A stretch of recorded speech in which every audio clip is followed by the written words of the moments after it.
Saudari-saudara yang terkasih di dalam Tuhan Yesus, marilah kita berdoa. Doa yang diajarkan oleh Tuhan Yesus sendiri. Dalam nama Bapa dan Putra dan Roh Kudus. Amin.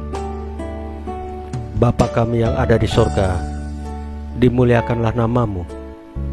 Datanglah kerajaan-Mu, dan jadilah kehendak-Mu di atas bumi seperti di dalam sorga. Berilah kami rezeki pada hari ini, dan ampunilah kesalahan kami, seperti kami pun mengampuni yang bersalah kepada kami. Dan janganlah masukkan kami ke dalam pencobaan, tetapi bebaskanlah kami dari yang jahat. Ya Roh Kudus, hadirlah saat ini untuk memimpin dan membimbing kami dalam membaca firman Tuhan Yesus dan merenungkannya, sehingga kami dapat mengerti maknanya dan dapat kami laksanakan dalam hidup kami sehari-hari di tengah masyarakat kami. Pembacaan Injil Markus bab 8 ayat 34 sampai dengan bab 9 ayat 1. Inilah syarat mengikuti Yesus. Pada suatu ketika, Yesus memanggil orang banyak dan murid-muridnya dan berkata kepada mereka, "Setiap orang yang mau mengikuti aku, ia harus menyangkal dirinya, memikul salibnya, dan mengikut aku. Karena siapa yang mau menyelamatkan nyawanya, ia akan kehilangan nyawanya. Tetapi barang siapa kehilangan nyawanya karena aku dan karena Injil, ia akan menyelamatkannya. Apa gunanya seorang memperoleh seluruh dunia, tetapi ia kehilangan nyawanya? Karena apakah yang dapat diberikannya sebagai ganti nyawanya? Sebab barang siapa malu karena aku dan karena perkataanku di tengah-tengah angkatan yang tidak setia dan berdosa ini, Anak Manusia pun akan malu karena orang itu apabila ia datang kelak dalam kemuliaan Bapanya, diiringi malaikat-malaikat kudus." Katanya lagi kepada mereka, "Aku berkata kepadamu, sesungguhnya di antara orang yang hadir di sini ada yang tidak akan mati sebelum mereka melihat bahwa kerajaan Allah telah datang dengan kuasa." Demikianlah sabda Tuhan. Terpujilah Kristus. Saudari-saudara yang terkasih di dalam Tuhan Yesus, ada beberapa syarat untuk mengikuti Tuhan Yesus.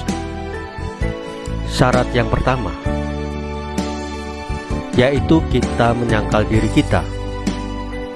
Artinya, kita tidak boleh memaksakan keinginan kita, ego kita, tetapi memberikan kasih secara nyata kepada sesama, tanpa memandang suku, agama, ras. Misalnya, kita memberikan bantuan makanan bagi yang kekurangan, membantu memperbaiki kendaraan orang lain yang mogok di tengah jalan, atau sebagai teman curhat jika ada yang mengalami tekanan pekerjaan, atau memberikan sumbangan baju, selimut, atau makanan bagi yang ditimpa bencana alam, dan sebagainya. Namun, kadangkala ada orang-orang yang menggunakan kepentingan agama untuk kepentingan pribadi atau kelompoknya. Tentunya Tuhan Yesus mengetahui hal ini. Dia melihat kita, bahkan niat tersembunyi juga diketahui oleh Dia, oleh Tuhan Yesus. Tuhan Yesus sudah mempunyai rancangan atas diri kita, atas pekerjaan kita, atas keluarga kita, atas masa depan kita.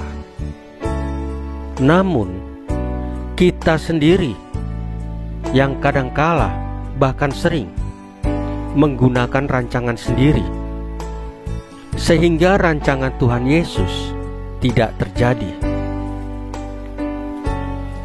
Syarat yang kedua adalah memanggul salib. Artinya, sering terjadi di tengah kehidupan kita, kita berbuat kebenaran, berbuat jujur, tetapi malah kita dijauhi, disingkirkan, bahkan difitnah. Dalam pandangan mereka, kita salah. Tetapi di mata Tuhan Yesus, kita adalah benar, karena kita telah mewartakan kebenaran, kabar baik, yaitu Injil. Syarat yang ketiga adalah mengikuti Tuhan Yesus, yang artinya kita benar-benar melaksanakan firman-firman-Nya secara nyata di dalam hidup keseharian kita. Kita bisa meneladani atau mencontoh pemikiran, sikap, tindakan, ucapan dari Tuhan Yesus selama masa hidupnya yang dapat kita baca di dalam Injil. Saudari-saudara yang terkasih di dalam Tuhan Yesus, marilah kita berdoa. Ya Tuhan Yesus, teguhkanlah iman kami dalam hidup kami, agar kami menyangkal diri kami, mewartakan Injil, dan melaksanakan firman-firman-Mu, sehingga kami benar-benar mengikutimu. Salam Maria, penuh rahmat, Tuhan sertamu. Terpujilah engkau di antara wanita, dan terpujilah buah tubuhmu Yesus. Santa Maria Bunda Allah, doakanlah kami yang berdosa ini, sekarang dan waktu kami mati. Ya Tuhan Yesus, tambahkanlah iman kami hanya kepadamu saja, karena Engkau adalah Tuhan dan Juru Selamat kami satu-satunya. Tidak ada yang lain. Dalam nama Bapa dan Putra dan Roh Kudus. Amin. Saudari-saudara yang terkasih di dalam Tuhan Yesus, bacaan firman dan renungan hari ini sudah selesai. Tuhan Yesus memberkati kita semua.